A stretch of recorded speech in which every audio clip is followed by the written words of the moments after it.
Hello and welcome to the Soul Garden. My name's Georgina Langdale.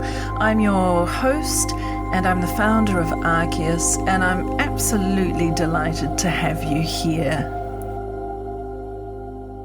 This is my last podcast episode for 2023. Wow. And I'm sitting here recording this after Christmas, and I'm in quite a reflective mood today.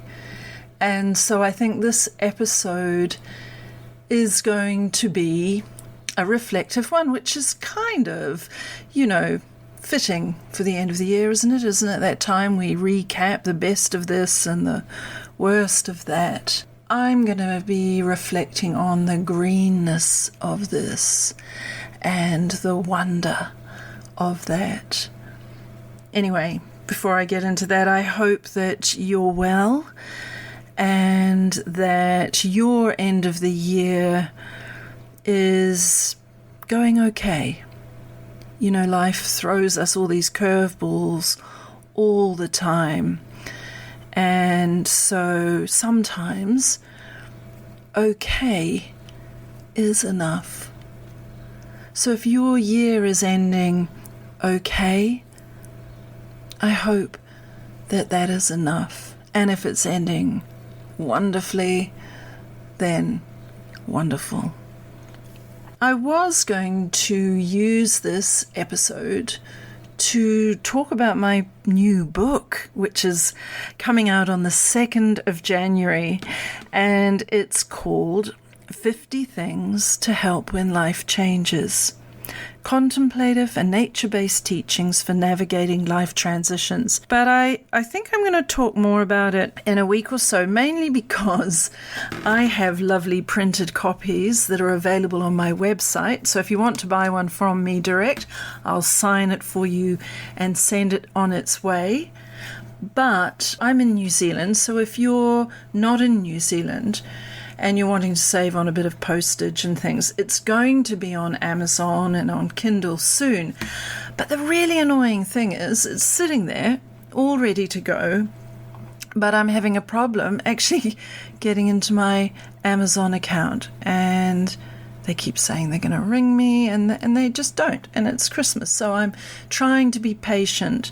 So I think that once I've got that sorted, then I'll feel happier and more confident to do an episode talking about the book and just giving you some little insights into it and why I wrote it and things. But for now, if you're really keen, which would be amazing, there are copies for sale at georginalangdale.com, and I will sign your copy for you. And if you want me to put in a special message for someone, you just tell me when you put the order through and I'll do all of that for you.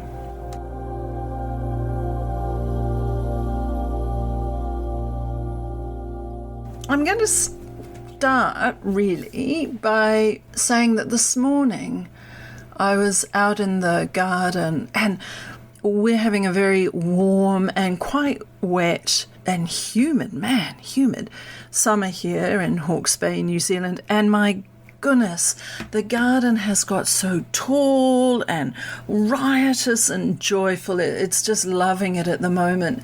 And there are just everything flowering and reaching for the heavens. It's absolutely beautiful. And, the birds are happy and the bees are happy. And, well, I saw 2 monarch butterflies yesterday on the motherwort. They were having a very nice time, one could say. There will be more monarch butterflies in this garden soon. Anyway, it's just beautiful, and I love all the tangle of it and the scent and the colour and the shape and forms and the greenness. Hildegard of Bingen talked about viriditas, the greening power of life. And my garden right now is teeming with the greening power of life. I just love it. But there's one plant in particular right now in my garden that's really tugging at my heart, and that is meadowsweet. I planted it in the garden a couple of years ago, and this year it's just gone nuts. And the flowers of meadowsweet are kind of creamy and like a foam almost. And when you smell it, it smells like warm, sun-warmed cream that you're about to put on your scone with a little bit of jam. So beautiful. And there was this bumblebee, and it was like, oh my God, I'm a New Zealand bumblebee and I'm not used to this meadowsweet. Man, it's gorgeous. And it was just like in a frenzy of delight with this creamy, beautiful smell and these foamy little flowers. Meadowsweet's a great healer. And it's tugging at me because it is a woodland plant from Europe. So I live in New Zealand, but I'm from England. I grew up there, moved here when I was still a child, but to New Zealand, that is. But I went back to England and to Germany, where I also used to live, in the summer, in the UK German summer, so June, July this year.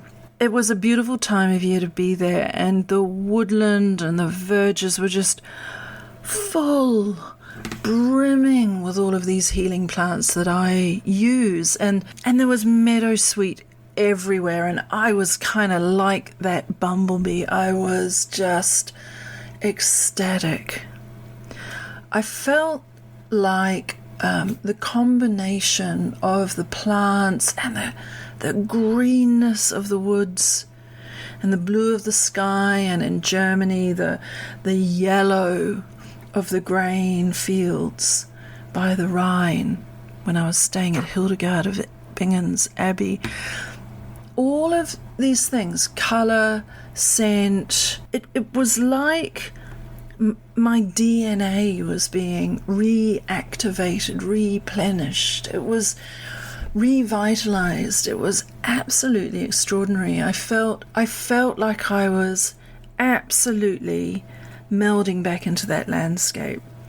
And meadowsweet, when I was in these woods and things in Somerset and stuff, I cried buckets with meadowsweet, and I was crying because I was thinking that it was just growing so abundantly in the wild.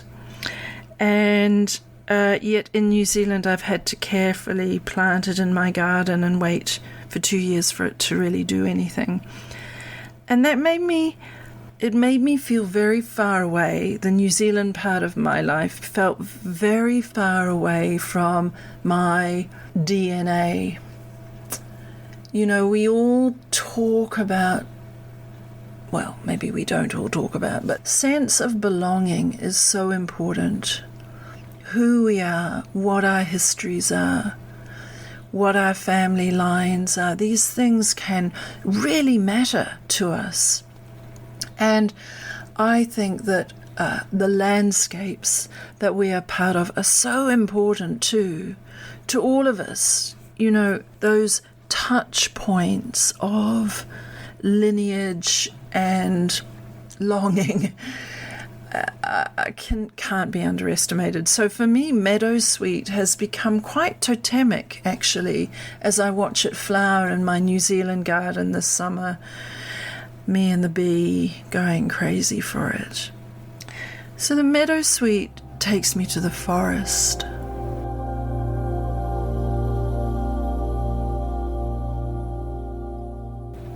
So many things happened for me on that trip to the UK and Germany this summer. I'll talk about Germany last because there's something I think I'd quite like to read to you. But in England, my father had died here in New Zealand in 2019. And before he died, we had figured out what I was going to do with his ashes. And I promised that I would take some of his ashes back to where the area that we lived in England. And so I did. And so he travelled with me through the skies, landed in England, and we went back to where we used to live, near to where we used to live. We went to a place that was very, very special to him, and there was this wood, and I laid his ashes down to rest under a beautiful oak tree. And it was also green, and this oak tree was on the edge of a clearing, and I could feel almost like this sigh of relief coming from him, being placed in the wood under the oak near the meadowsweet. It was so moving. And I feel that in that laying him to rest, you know, we move through our grief and longing and things in so many ways, but part of laying him there laid some grief of mine to rest as well. And I have this thing now, when I go to yoga, I'm not very regular, I have to say. Oops. At the end, you know, when you're just lying there and you're kind of relaxing at the end of the class, I shut my eyes and I go back into that clearing in that wood by the oak tree where my father lies. And I imagine lying on the grass in the center of the clearing and hearing the pigeons and the woodpeckers. And oh my God, it's so beautiful. And it makes me want to ask you, what are the landscapes that resonate for you? Where do you picture your points of belonging? And what happens when you close your eyes for a moment and take a few deep, slow breaths and picture the places that really locate themselves in your heart? What happens? Is it a river or a mountain or a forest? Or what happens when you picture those points of your belonging? And is it something that you can build into your practice of meditation or yoga or going for a walk or going for a run on the running machine in the gym, whatever it is? Can you take yourself to your landscapes? And what happens when you do?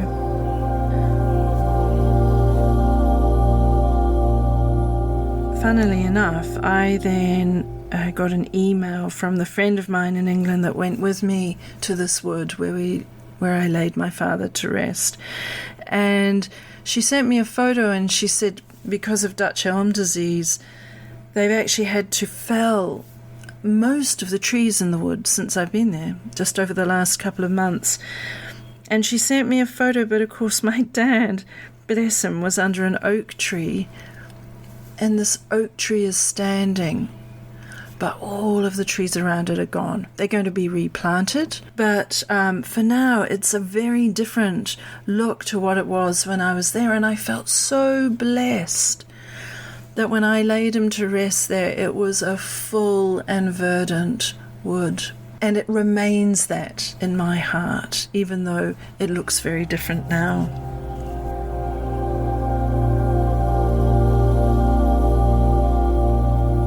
I'm finding that as this year draws to a close, I'm thinking about the 10 years that I've been running my business Arceus, which is this intentional artisanal apothecary where I formulate and make natural products, and I make plant essences for plant energetics work and natural perfume, and I write and I paint. And I'm wanting to bring all of these creative expressions of nature connection, because for me they all start with that nature connection. I want to really bring them all out into the world more next year. And so over this Christmas period I've been doing quite a lot of art. It's been so nice. and making plant essences and things. The other thing that for me this year that I keep reflecting on is in June I went and stayed at Bingen, which is the abbey that was founded by Hildegard of Bingen in the 12th century. It has been rebuilt about 100 years ago, but it's the most magical place, and they have a few guest rooms. It's down by the Rhine, reasonably near Frankfurt, and it was so wonderful. And I found myself slipping into the rhythm of the day of the abbey. It would start with prayer, all sung. Oh, it was beautiful. At 5:30 in the morning, and then you'd have breakfast, and that was Lord's, and then there would be a mass, and then there was lunch and more prayers, and then in the evening there were vespers, and then right at the end of the night there was compline. I didn't go to all of those prayers every day because the countryside around it was so beautiful that I just wanted to get out and walk and walk and walk. And I was falling in love with being back in my DNA revitalizing woods and plants.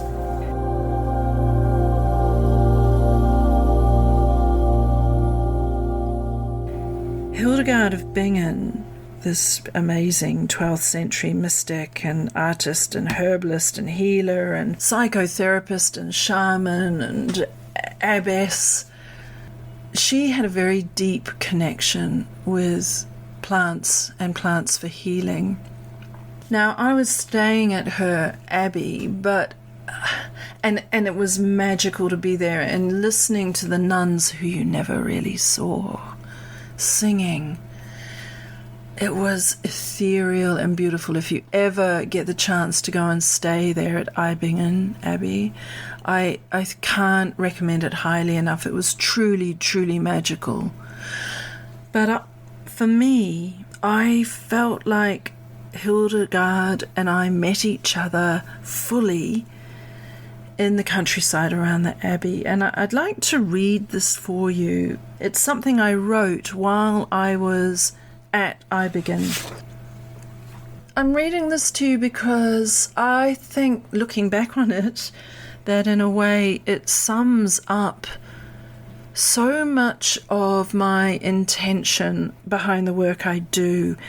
I'm really realizing, I'm not like some flash entrepreneur, kick-ass woman who's just going to go and take over the world. I'm not that sort of person. I feel like I'm walking in a different path in a different tradition.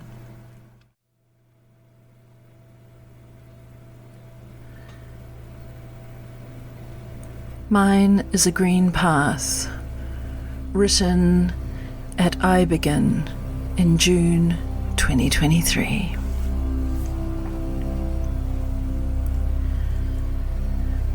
It's a summer's day after the solstice. The light is bright but slowly fading, turning inwards, light of the soul. My bare feet tread warm soil, a rich earth that offers up gifts, centaury, cleavers, chamomile, flax, plantain, woodruff, yarrow. These plants are saints to me, names to be recited with reverence, each with a story of healing.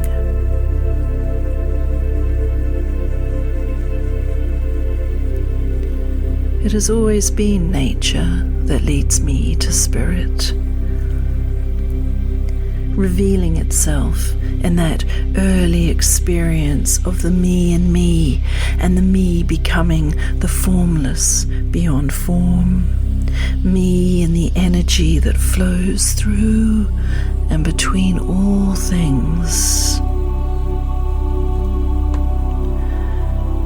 In those moments and in that knowing, it was nature that said,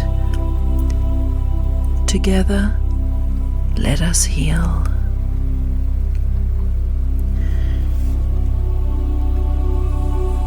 And so it is as I sit with the plants, my soul family, on a pilgrim's way through grain and forest, and I watch the slow moving flow of the Rhine, that I realize I've been led here to name my path, to claim my landscape. Near the abbey that bears her name, Saint Hildegard comes and sits with me. She meets me where I am, in amongst the plants and the birds. We bear witness to the God in all things and the us in everything. A falcon gliding, a pigeon cooing, the skylark warbling in the wheat. Together we pick the mugwort to take to the abbey to make tea, and she gives me agrimony for my tears.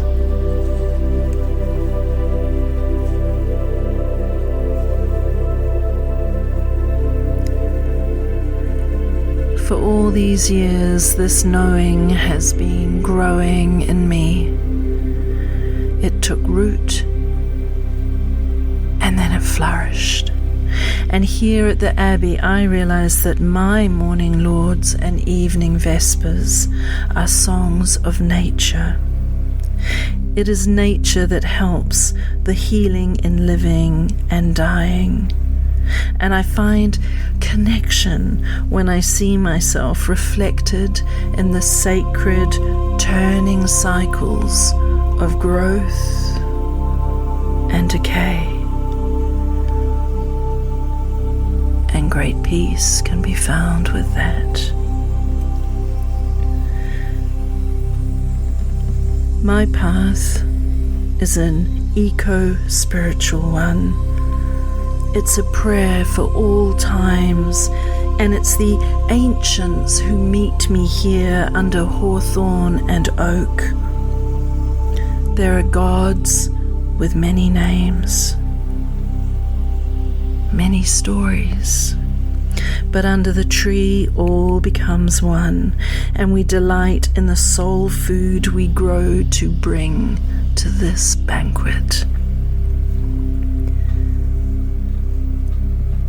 Mine is a green path. It is earth and dust and flower and fish. It's a bird on the wing, a whale descending, the silvery moon rising. It's the baby being born and the soul departing. Near the abbey that bears her name, Saint Hildegard comes and sits with me on moss under the whirl and gnarl of tree. Gently, she pulls the greening bough towards us, and together we take the verdant Eucharist of leaf and dew. The path I walk is this green way. Here I am writ large and sacred in cosmos and earth. Egret, goat, cow, cowslip, rose, heron, these are all saints to me.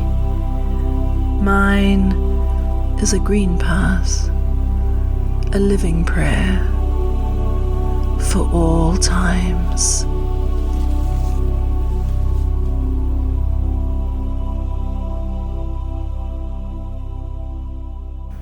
And so it is with those words that I bid you farewell in 2023. I really look forward to connecting with you again in 2024. And I hope that you'll come with me on this journey through the coming year where I walk my path maybe more boldly, sharing more of the knowledge and the feelings and the creative inspiration that this green path gives me.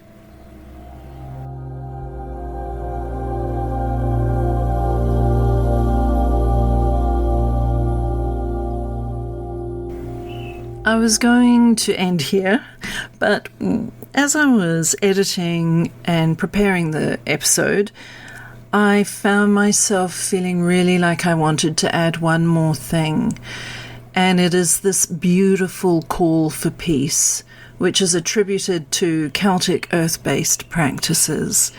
And I thought that a call for peace was a pretty meaningful thing to do at the end of this tumultuous year. And this is it. Deep within the still center of my being, may I find peace. Silently within the quiet of the grove, may I share peace. And gently within the greater circle of humankind, may I radiate peace. Thank you so much for your time. I wish you the best new year, full of love, life, and landscape. You've been listening to Georgina Langdale in the Soul Garden. If you're interested in finding out more about my offerings, you can check them out at georginalangdale.com. See you in 2024. Bye.